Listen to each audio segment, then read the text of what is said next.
All right, you guys, welcome back to video number 3 of the Scope mini-series. And today we're going to unbox, look at this thing for the first time together, the Monstrum Challenger. So you guys don't forget, every one of these scopes that I'm showing in this mini-series, there's going to be a total of 4. I'm going to give every one of these scopes away. So remember, the way to enter is all you got to do is drop some comments in the videos. And remember to subscribe, like, give us that thumbs up, man. Click that notification bell so you don't miss any of these uploads, and drop some comments. So if you guys have been following my channel for any length of time or you're new to the channel, I like to do things that are budget. Budget's just, everything's so expensive nowadays. And I was always taught that you don't have to have the expensive stuff to get things done. And I've proven that time and time again.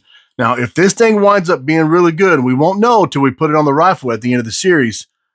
For this price, we'll put it up right here. That's crazy. So I've got high hopes that it will do good. If it holds 0, it's waterproof, whatever, and it does pretty good, I think this is going to be a pretty good scope and a damn good choice for anybody who likes budget stuff. So remember, you guys, all we're doing in these first videos, we're just unboxing and looking at it together the first time. I haven't unboxed this thing. I haven't looked at it. I don't know what it looks like. I'm really interested, but that's all we're doing. We're unboxing. We're checking them out, seeing what comes in the boxes, checking the turrets, just some kind of stuff we can do off the scope. And then, of course, we'll put it on the scope at the very end on the final video to see how well it does. So let's open this thing up. Oh, got to cut the tape off the bottom.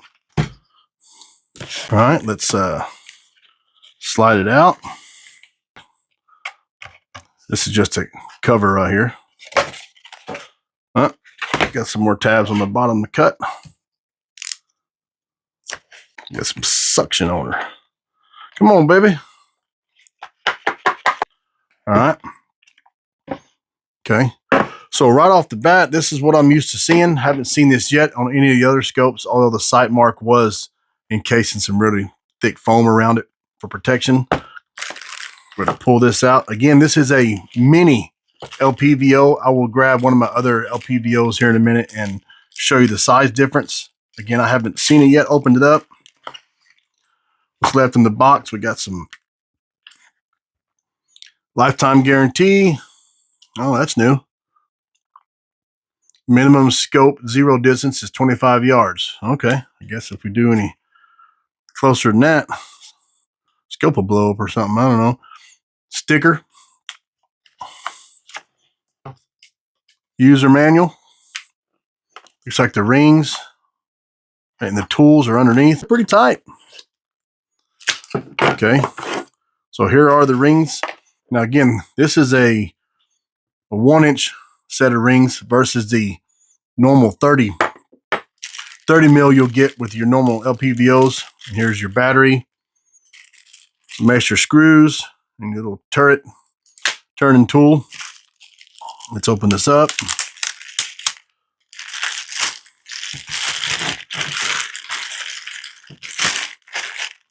Again, I have yet to see what this looks like. You can definitely tell that it's smaller in size. The tube is smaller, it's a little shorter. I am digging that big throw lever for your thumb. I do like that instead of them little posts they have sticking out. The big throw lever, I do like that. Nice and firm. It's not too stiff.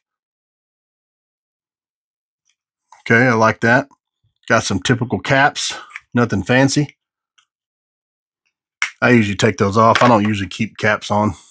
Certain things I keep caps on, but not very often. But there you have it. Now let me grab a standard LPVO real quick. It's the 1x6x20 second focal plane. Let me grab a standard LPVO and show you the size difference. All right, this is just my sight mark. Now this is a standard. This is a 1x4x24. And you can see the difference. Just how much smaller it is. Again, this is a 30 mil tube and this is a 1-inch tube.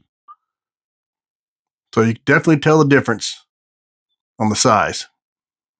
Do like we did on the other ones. Let's just see how much elevation we got. Let's turn it all the way to one side. Okay, seems to be it.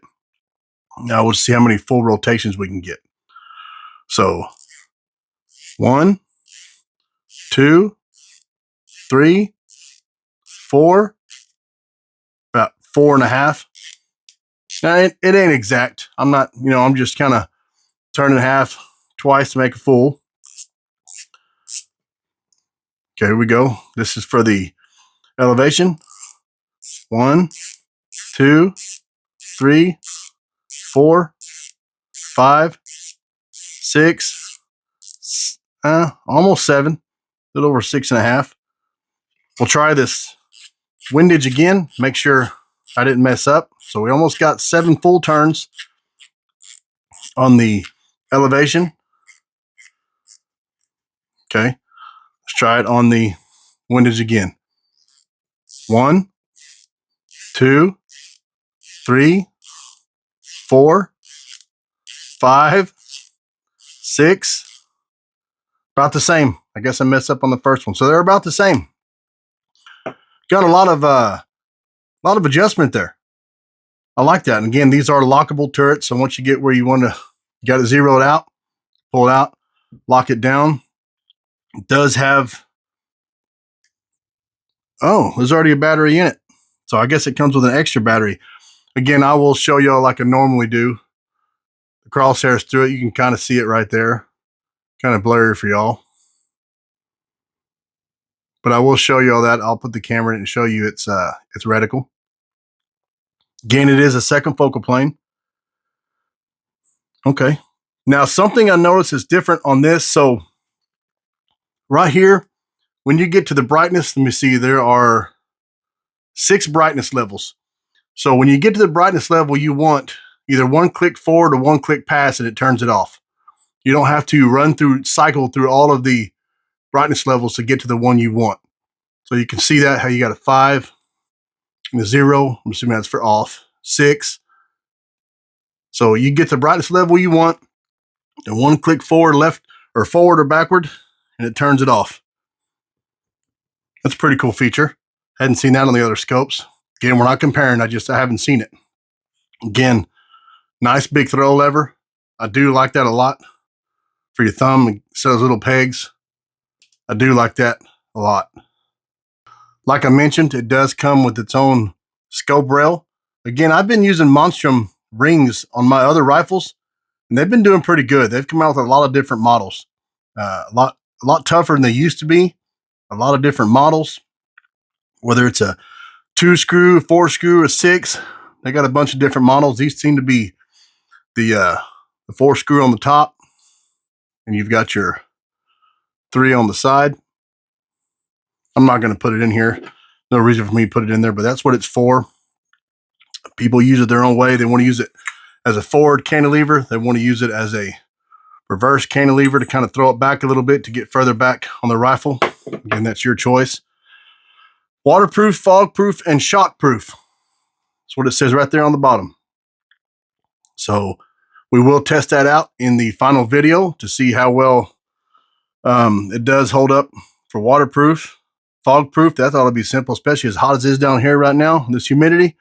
Take it out of this cold house outside. We'll see if it's going to fog up or not. All right, real quick, let's test how easy it is with this little tool right here to take these turret caps off.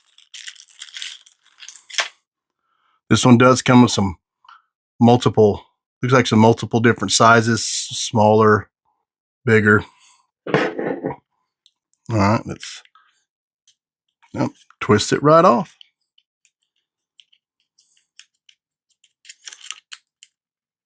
Okay. Does come off very easy. Again, this is what it's for. Once you get it zeroed, you take this off, line up your 0. I'm sure you see that dot right there. That little dot right there, you'll line up with the 0 mark. Find the 0 mark, line it up on there. Let's see. Let me get it lined up for you guys. On the 0, and then you just put this cap back on, lock it down, and now you're zeroed. Simple as that. This is also for your little battery compartment. Yep. Again, twists nice and smooth. I do got to say the build quality of this thing, it's It's got a nice finish to it. Like I told you guys in the last one, you can always tell if it's just a real quick little finish job, paint job. It'll scratch really easy. This right here, turn that off. It's pretty nice. Your eyepiece back here, your eye adapter, your eye adjustment, it's got a little rubber on there, so it's just easy to grab and turn. This is nice. It's not too stiff, but it's just stiff enough to where once you get it where you like it, you don't have to worry about it. Put your cap on or something like that of it turning. But yeah, again, like I said, this thing compared to a typical LPVO, I'm turning the right way. There's a big difference in size. Now, how well is this going to work? Not really sure. Let me just kind of, I know you guys can't see. Let me just look through the eyepiece, backed all the way out to number 1. You do get a little bit of black around the edges. It's not bad at all. Again, we don't have this mounted, so we can't really tell just by looking at it. Now, from what I was reading up on when they was sent me all this stuff, I think there's an HD coating on here. So it really, really gets you a crisp picture. This really is nice and clean. I mean, again, guys, for this price range, what was it, under 80 bucks?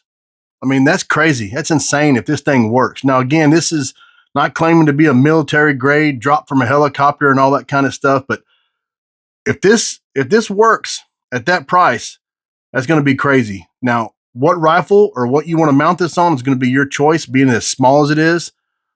You know, you want to put this on an AR, you want to put this on a smaller caliber rifle, hell, even a crossbow. You guys know I shoot a lot of crossbows. This might be a good option for that. Or it could just be a very good option to put on a regular rifle. We're just going to have to see. I don't know what rifle I'm going to put it on to test it yet. All right, so let me prop this up. Let me spin the camera around and let you guys look through this, and then we'll end the video. So there's your optic right there with this particular model. I will show you what it looks like with the highest brightness setting and the lowest. So there is your lowest setting, and there is your highest setting. All right, y'all, there's the unboxing video of the Monstrum Challenger, the 1x6x20 SFP, second focal plane. Again, I hope this thing does really good when we do the final video, because this is a unique scope. Be interesting to see what rifle I put it on. I probably put them all in the same one just to see how they work. But this has some different options, being a smaller one. Probably tuck it away a little bit. The rail isn't a very high rail either, so you could probably put this on a smaller caliber rifle, maybe have it as a truck gun or something like that. But I don't know. I'm interested to see how well it does. I really like the reticle on this thing. Really, really crisp picture. I mean, this is up there with some of the expensive scopes I have. Picture is really good. It's 80 bucks or under, whatever I put right up here. I can't remember. But with the HD coating they put on here, you know, it helps get that real crisp picture. Again, we're going to see if it's fog proof and all that kind of stuff on the test. Again, like I told you, if there's any discount codes that they provided me for you guys, I will leave them in the description. All right, y'all, that was video number 3 of the mini series, the scope mini series. Tomorrow, we're going to get the other video out. It's going to be over an Arkin optic. And this is going to be a standard rifle scope, okay? So all 4 of these scopes are different. And again, if you want a chance to win one of these, just drop some comments. Make sure you help me out and share this video. They're not doing so well right now. I guess maybe you guys don't like this mini series, or maybe I'm just falling off. I don't know. So if you haven't seen the other videos, go back and check them out. They're right prior to this. And again, make sure you subscribe if you haven't. Click that notification bell so you won't miss the last of the series on these scopes. Every chance y'all get, wet a line, let an arrow fly, or put some rounds down range. We'll see you on the next one.